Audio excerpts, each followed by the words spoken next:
I love Bernie Sanders. I will always love Bernie Sanders. This is the one issue where I think he's at best a liberal Zionist. He is not as progressive as Israeli Jewish members of the Knesset like Dr. Ofer Kasif, for example.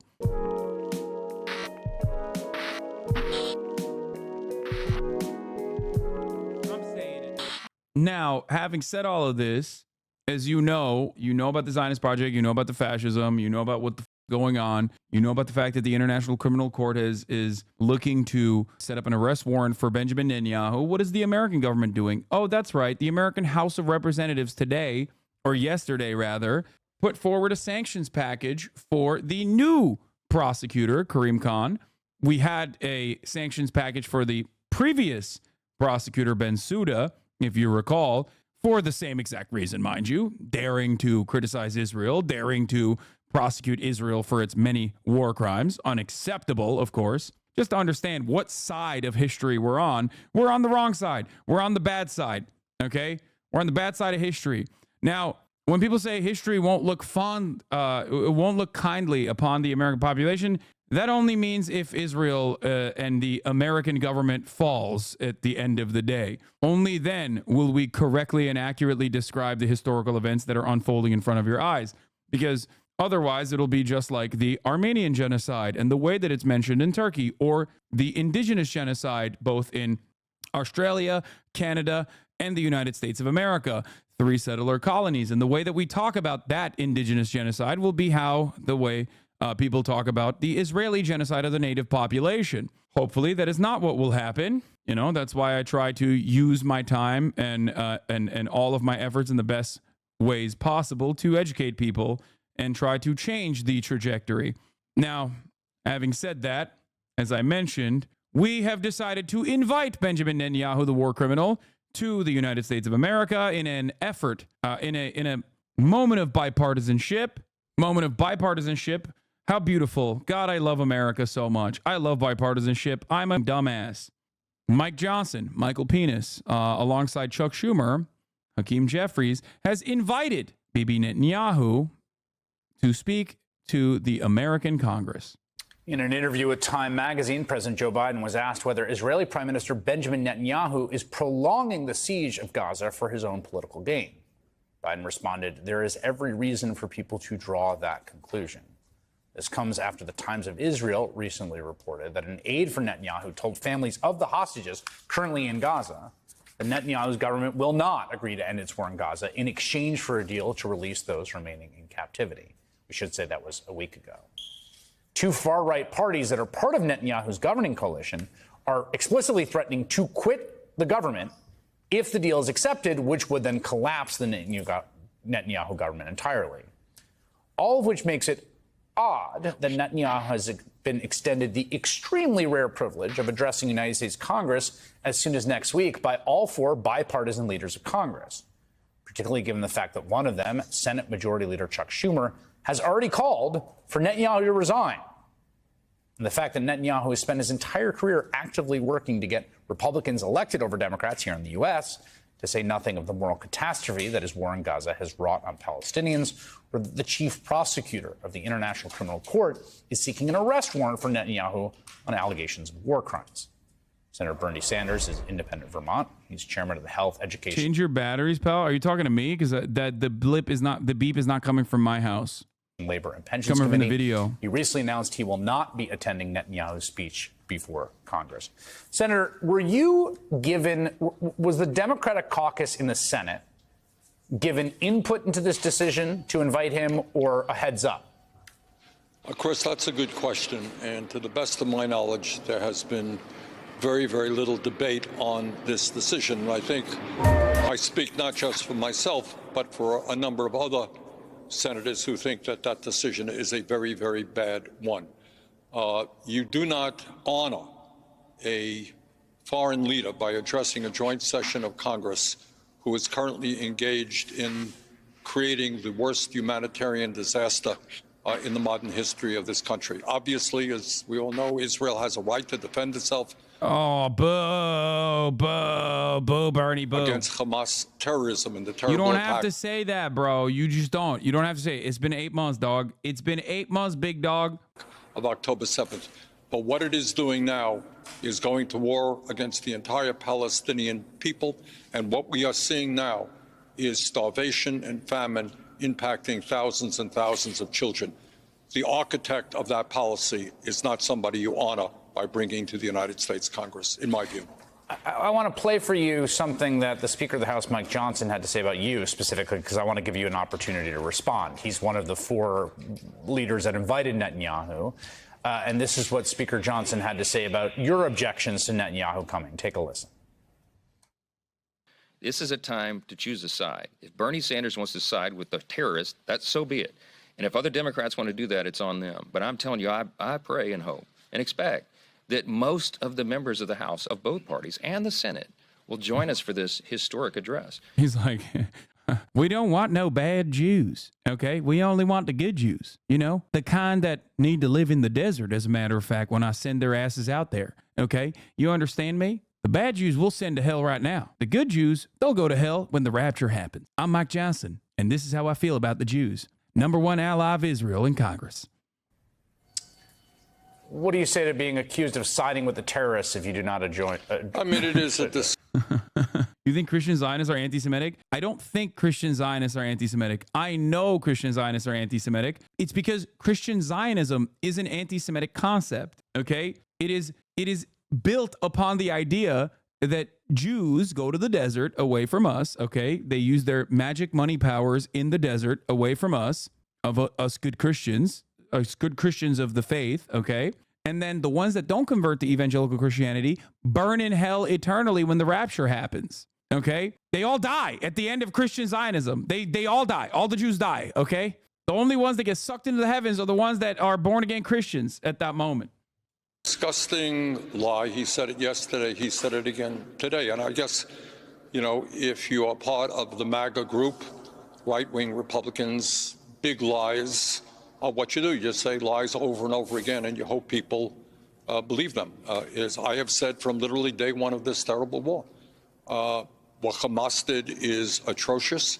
Sinwar, the leader of Hamas, is a war criminal. He should be in jail. And Israel had every right in the world to defend itself against Hamas. Like, the reason why this argument is inherently self-defeating is like, okay, so if it was only 5,000 babies that Israel slaughtered, then you'd be fine with it? Like, what are we doing? What are we doing? Like, people will say, oh, he has to say this. Bernie has to say this. I think it's copium, okay? I think it's copium from people who want to maintain the position that, like, Bernie Sanders is woke. It's just like any moment that you spend right now, even remotely justifying Israel's actions and not calling it what it is, genocide, is a moment that you are lending credence, is a moment that you're lending credence to, like, Israel's military occupation and actions in Gaza in general.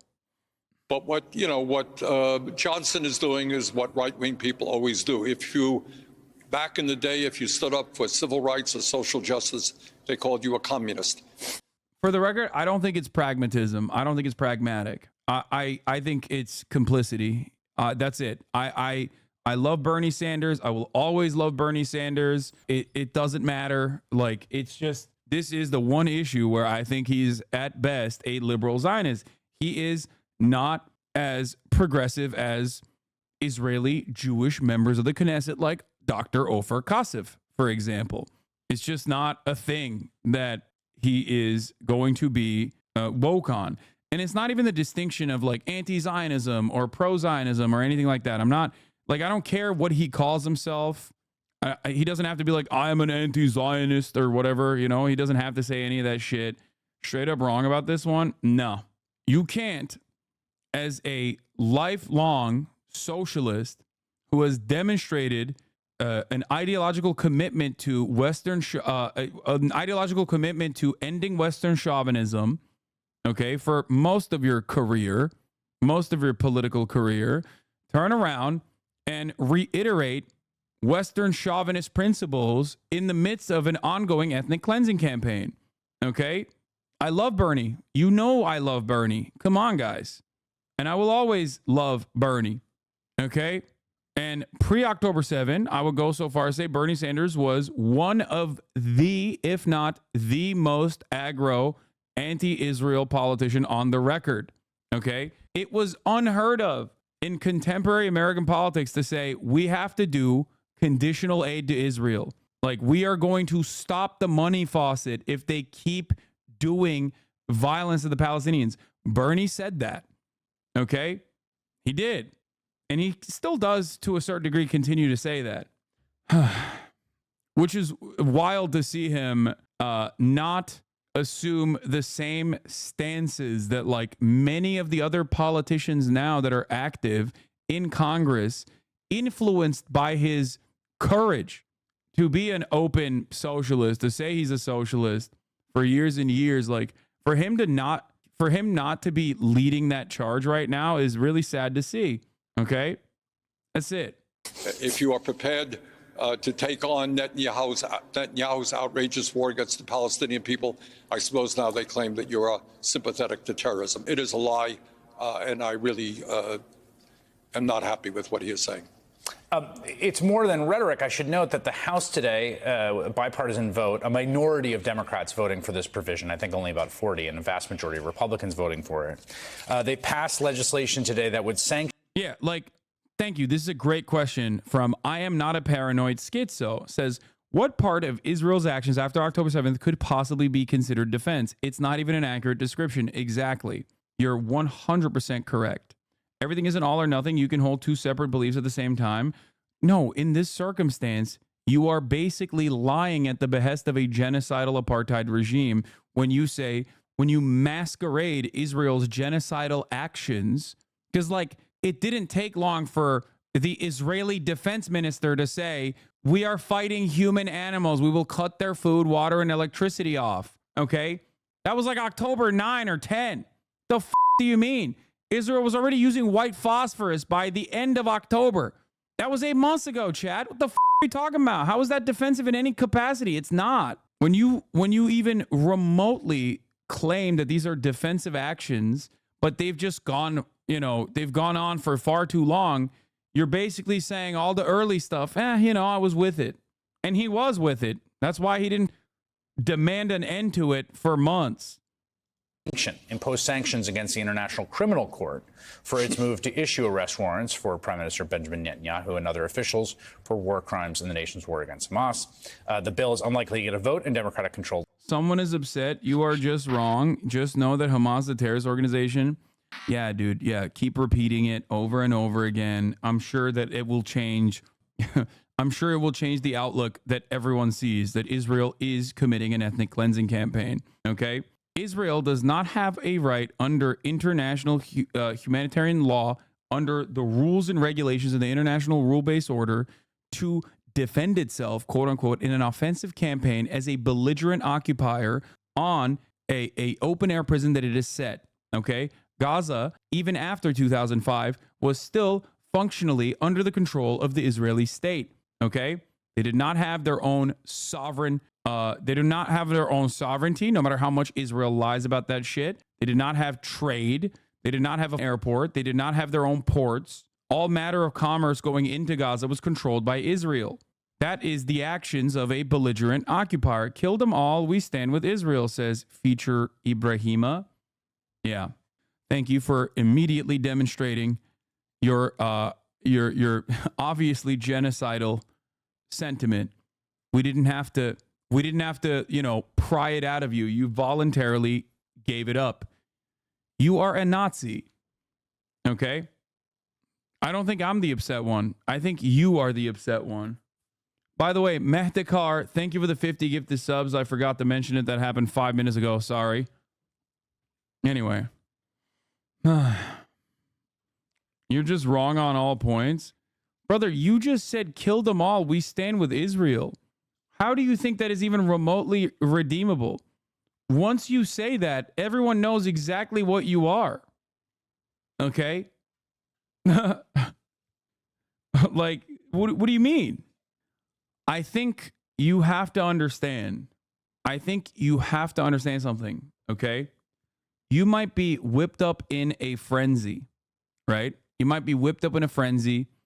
You might have an in-group of people that are in your immediate vicinity that share the same kind of genocidal sentiment and genocidal attitude that you have.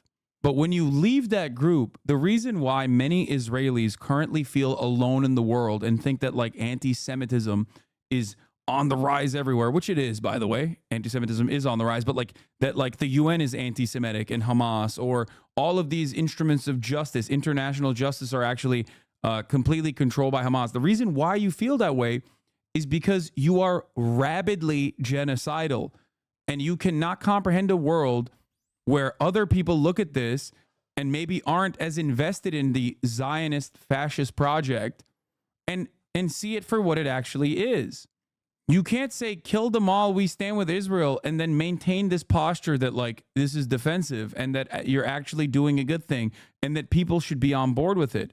And a lot of this is born out of, I'm trying to be as charitable as possible with the hopes that maybe, okay, now you're just doing blood and soil propaganda. You already said kill them all, we stand with Israel, and now you've just relegated back to blood and soil propaganda, only furthering the argument that this is 100% just pure fascism through and through. The land known as Israel has a long and rich history dating back to thousands of years. It holds significant value in Jewish, Christian, and Islamic traditions. The ancient kingdoms of Israel and Judah were situated in this region. Okay. He's just copy-pasting Wikipedia. I don't know why, but you're not hearing the words that are coming out of my mouth. That facts, bud, you lost. Why do you respond to obvious Hasbro people? I do it because it's pretty easy to... I do it for this reason, because obvious Hasbro people will come in here and be like, you must be really upset right now, and then immediately demonstrate their perspective like that. They fold so quick. That's the reason. And then they just go, you lost, bud, which is, again, further demonstration of the hug box that so many Zionists are in. They don't understand it. They will never understand it. They will never understand why so many people around the world now see the truth. Okay? Like, he's arguing against the shadows. He's shadow boxing in the chat and thinking that he's posting his dubs. When in fact, many people look at him and go, dude, that is gross. Like, what the fuck are you saying? Do you understand? And it's the same exact reason why so many Zionists feel alone and cannot understand why the rest of the world looks at them and goes, ew, that's gross. You're doing a genocide. I don't want no business with that. Okay? Genuine question. Do you think this also comes from fear because the Zionist project is failing the propaganda department for once in a long time? No, the propaganda was always going to be a failure because the actions do not match the propaganda itself. The only difference is people are now paying attention to it, paying attention to the actions. And they're seeing that the forward posturing that you hear from Hasbro trolls, it does not match the actual actions that Israel is taking. That's it. And it is that arrogance and entitlement and complacency that was born out of 76 years of a genuine lack of interest, maybe even a calculated lack of interest and propaganda that cause so many Zionists now to show their true opinions about the Palestinian population. They can't reason with it. They can't understand that people go, dude, yeah, that's really fucked up. 36,000 people? No thanks. I don't like that. It's not even a thing. It's just, they just don't understand it, and they get more and more rabid and more angry as time goes on. Senate, but since I have you here, I suspect you would not support that, but I want to ask you what you think about the House passing. I mean, needless to say, I wouldn't support it, and it's a terrible idea. What the function of the ICC is, Chris, as you know, is to implement international law, Geneva Convention and other laws that were established after the horrors of World War II. Last year, the ICC said that Putin is a war criminal, which I believe he is, kidnapping thousands of Ukrainian children and starting. Okay, do you think Netanyahu's a war criminal too then? Like, I don't get it. In Europe since World War II. He is a war criminal. Recently, last month, they said that Sinwar, the leader of Hamas, is a war criminal for having started this war and the terrible atrocities against innocent Israelis. He is. But you know what? Netanyahu, who is now bringing about an unprecedented humanitarian disaster, destroying housing. That's the other part of this conversation that also frustrates me to no end. Saying Yahya Sinwar started this.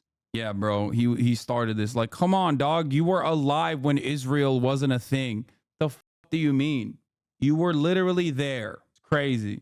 I mean, you were alive when Moses was around, but that's besides the point. Okay, you were alive when Jesus was around. You saw it all. You're 800,000 years old. Okay, but the notion that like, oh, Yahya Sinwar started this is bullshit.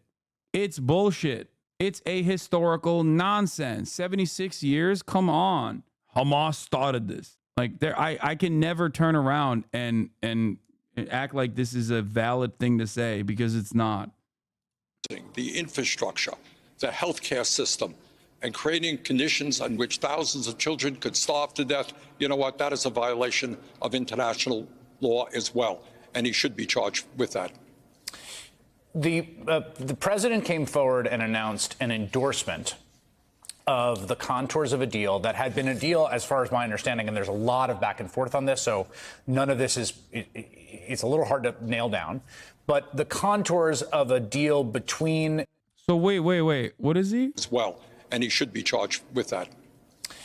Yahya Sinwar is a war criminal. Okay, what about Bibi then? The president came forward and announced an endorsement of the contours of a deal that had been a deal, as far as my understanding, and there's a lot of back and forth on this, so... I know he was talking about Bibi. I am listening. Even then, he can't get himself to say Benjamin Netanyahu is a war criminal. He's just saying he should be charged with the unprecedented destruction that he is. You guys are not understanding. Okay, whatever. You're right. He is alluding to it. Even then, though, he can't get himself to like openly say those words. None of this is, it's a little hard to nail down, but the contours of a deal between Israel and Hamas for release of hostages, exchange for a cessation of hostilities, essentially for some period of time, and then maybe that transitions. It seemed he was attempting to try to stop both sides from backing out of the deal publicly. What is your reaction to... Chatters are so good at picking up on neutral language, okay? Chatters are so quick to call out the New York Times when they do passive voice when describing Israel's actions. Palestinians are never ruthlessly slaughtered. Israelis are ruthlessly slaughtered, mercilessly slaughtered in their beds. They all have lives, dreams, and aspirations cut short by the Hamas terrorists, right? Palestinians, on the other hand, well, they simply perish as a consequence of this naturally occurring phenomena, okay? You are so quick to recognize the neutral tones and passive language when it comes to mainstream media. But obviously, when it's Bernie Sanders doing some of that, okay, while also repeating a lot of ahistorical propaganda that favors Israel's actions to a certain degree, while simultaneously saying it's a humanitarian crisis, even saying it's a humanitarian crisis alone makes it seem like it could be a byproduct of an earthquake or a tsunami, a volcano exploding, okay? For chatter, I don't think Israelis have a new fear for Zionism. Israelis always exist within this fascist paradox of eternal paranoia regarding the existence of the state on the one hand, and look at how powerful and great we are despite being so small on the other. Both just get more vulgar in times like this, but they're always present. Arabs, Haredi, secular Jews, everyone is somehow an existential threat to the existence of Israel. Yeah. Speaking of Haredis, didn't a Haredi party in the Netanyahu coalition also called for a ceasefire today or yesterday? The Haredis are rising up, dude. They don't want to serve in the goddamn military. Let me tell you, they're like, nope, this shit.